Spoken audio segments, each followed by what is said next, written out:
Welcome back to the 2018 Hearthstone Championship Tour World Championship here in Toronto, Canada. We're all tied up 2-2 in this best-of-5 semifinal match between North America's top point earner Osmo, piloting that Zulok, and the relative newcomer Antrizi, once again on that Murloc Paladin, which was key to getting him out of the quarterfinals. The winner of this earns a seat at the table in the grand finals and a chance to take home a huge portion of that $1 million prize pool. So we've seen Antrizi make some really aggressive lines of play throughout this tournament. Some paying off, some, well, not so much. Do you think it might be a little bit of nervousness coming into play? I think so. And I also think it's a combination. We've seen Antrizi, like you said, make aggressive plays. And I think that's just who he is. At his core, he enjoys playing aggressively for the board. But if you want to talk about a high-tension situation, tied up 2-2, chunk of $1 million, if he's not feeling any pressure, he's a robot. By contrast, you have Osmo, 9-tournament veteran. If there's someone who's going to be able to punish Antrizi for getting overly excited, for getting overly anxious, Osmo's probably the guy. You've taken a look at the decks in really deep detail, Seven, and I'm curious. We have two decks that are trying to do kind of the same thing: take control of the board and then win from there. Do you see any advantages based on deck decisions? Between the two, I mean, it's slightly favored, I guess you could say. Again, it's Hearthstone, so sometimes slightly favored is 3%. And in this case, that's about what it is, leaning more towards Antrizi with that Murloc Paladin. However, as you had mentioned, Osmo has been around forever. He's a master pilot of just about any deck that you put into his hands. And so that kind of levels out and maybe even gives him somewhat of an edge, being that he's been in this hot seat for quite a few times. And so he does have a lot of great tech decisions that may work well in this matchup.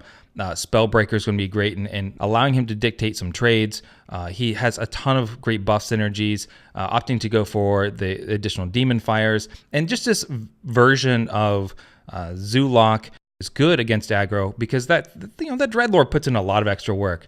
On the flip side, though, it's a pretty standard Murloc Paladin deck, and how they're going to win is really try and get the early board established to keep up those Murlocs so he can get a really good amount of value out of that Megasaur. A Megasaur turn coming down even on 2 Murlocs can be a huge swing, and so really we're looking at two very aggressive decks wanting to put it away by like turn 6, turn 7. So it's going to be a fast-paced matchup. Don't expect it to go too much longer than that. And honestly, with that, we're going to go ahead and move on to that oh-so-important mulligan phase as we kick off the decider match between Osmo and Antrizi. And here we see both players getting that first look at the very, very, very important hand that could decide the match for them. Antrizi, actually choosing to throw back that Grimscale Chum. It's almost an auto keep, especially when you have Tie Collar in hand and you have coins, so he could make a very, very aggressive start. However, he does luck out and get that Call to Arms, which, when combined with that coin, is going to make for a flood of the board on turn 3, turn 4. Osmo, however, does have a little bit of RNG luck on his side. Gets that Kobold Librarian to fill up that early curve, allows him to draw deeper into his deck. Most importantly, gets him on the board early, and now challenges a Tide Caller, or a Chum that happens to land on board. Yeah, it's so important to have something to play on turn 1, especially against Murloc Paladin. So Osmo, really happy to see that Kobold Librarian. Yeah, and in this matchup now, Antrizi has an option to play a little aggressively, chooses not to, passes on over to Osmo, and it's turn 2, and you have the best 2-drop in your deck more than likely, and that Homunculus coming down. That 2/4 body is going to put in a lot of work against these Murlocs.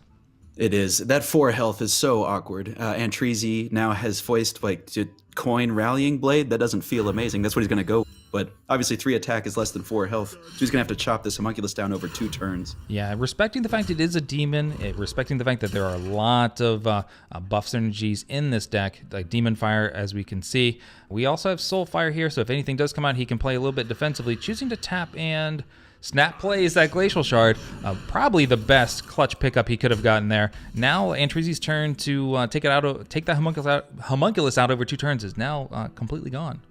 Yeah, that ship has sailed. Antrizi obviously is sitting here. He's got some stuff to do. I would be surprised if he plays that Tide Caller first. Okay, yeah, thinking better of it. I'm mousing over the Grimscale Chum now. But he would really prefer to have this demon off. As you mentioned, there's a lot of tribal synergy going on in Osmo's Zulok deck. And Antrizi is well aware of that and would really like to take all the demons off the board as they hit the board if he at all can.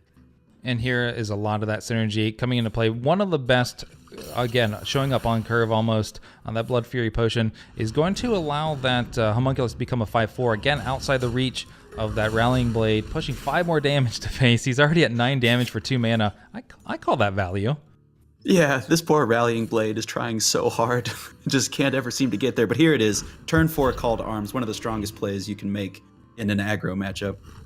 He's going to go ahead and throw this 3 in. Wow. It's just brave plays from Antrezi. It might be a Righteous Protector, but it can't protect you from going face when you don't maybe necessarily need to. However, Osmo has some answers here. He can bring out this Spellbreaker, remove the taunt. He could go face again, putting him at 11. Definitely wants to respect the fact that there are Murlocs on board. The name of the opponent's deck is Murloc Paladin, so removing them more than likely a way you win. And there is exactly why you keep that total low. Right off the top, Gentle Megasaur. But it looks like Antrezi is going to opt to continue calling to arms. He wants more value out of that Gentle Megasaur. Oh, gets the correct order for Knife Juggler. That always... Yeah. When a Knife Juggler comes out last, that always feels bad. Well, that was probably the best order he could have gotten it in. Unfortunately, both Juggles dodging that Voidwalker, going completely full Neo, full Matrix, dodges both knives. And that Voidwalker, again, more than likely going to live through this one. I think Antrezi is making a pause here, whether or not he wants to kind of chip away at it a little bit. Probably a good decision. He knows that Dreadlord is in his opponent's deck. So that Righteous Protector sitting at 1, more than likely not going to stick around. Yeah, and he's trying to set up, like you mentioned, he's already been bit once by Demon Tribal Synergy, and here comes another one, just all day, every day, making the Demon stronger. So went ahead to decided to go ahead and sink that damage into the Voidwalker. Oh, and I like this now play. he's deciding to use Demon Fire offensively to try to keep that total number of Murlocs down. If he can keep the number of Murlocs on the board floating around 0, I'd say he's got a pretty good shot of winning this game. Yeah, one more Murloc up would have allowed him to drop Hydrologist and Megasaur really easily this turn. Got a ton of value. But now, not so much. I mean, we're likely going to see Hydrologist come out first either way. Could throw out the Maul and put Divine Shields on it, allow him to make that Vilefin Inquisitor trade onto that Spellbreaker, clean up the board a little bit. Again, Divine Favor sitting in hand is one of those cards we have mentioned being very, very problematic in this matchup. Neither player actually really runs a ton of cards, but unfortunately, in Antrezi's case, he drew that early on, so it's going to sit dead in hand for a while. And when it comes to secrets, these are probably not the ones he was looking for. Maybe he would love to have something with a little more board control. Well, aggressive is his line of play. For an eye. Yeah. That's an interesting choice. Okay, but like you said, here comes that Purifier's Maul coming down, allowing you to get some really... Wow! Whoa. All right, not respecting face whatsoever or that health total. Maybe trying to bluff out Noble Sacrifice, but he's got to worry about that health because, well, like Christopher Weaver doesn't care whether or not it sticks on board, and Osmo doesn't care if he takes 5 to face because, as you can see in hand, that Doomguard coming in is going to set up for a lethal, and he could possibly do Dreadlord here, weaken the board, but he's not going to clear any Murlocs off, choosing to tap. Gets Blood Fury Potion, so now if anything does stick on board, that is lethal, and that is the finals for Osmo. Hey, Seven, I just have a quick question for you. Would you play a 4-mana deal 10 to your opponent's face? Yeah, daily. Yeah, that's it. Like every time. So we have some interesting choices here coming off the Gentle Megasaur. Huge pickup on that Murloc War Leader. Don't want to let that slip by. I'd say... definitely some interesting choices. Didn't get the taunt, but it seems like Antrezi's not interested in protecting his own face anyway. So definitely not. What do you think of these choices? I think, again, Poisonous and Flaming Claws or the +3 attack allows him to clear up the board either way. I kind of like +3 attack. It gives you a War Leader for the following up turn, allows you to pressure more face damage or pressure Osmo by applying more face damage and dropping that health total low so he can't tap as much and dig deeper for cards. However, Antrezi is really, really low on health. At 6, he's got to respect the fact that there are so many things that can come from hand from Osmo's side. Choosing to go Poisonous here, that is going to clear up that board. Likely, he could push with Maul here, and or he could push damage to his face, totally disrespecting any damage from hand, as I was trying to mention. But Osmo, again, I don't think we need to play that Can You Spot the Lethal song right now. I think we know where it's coming from. Yeah, this Doomguard is going one place and one place only, and that is tobogganing straight into Antreezy's face. And with that, Ozma is going to take his seat at the table for the grand finals.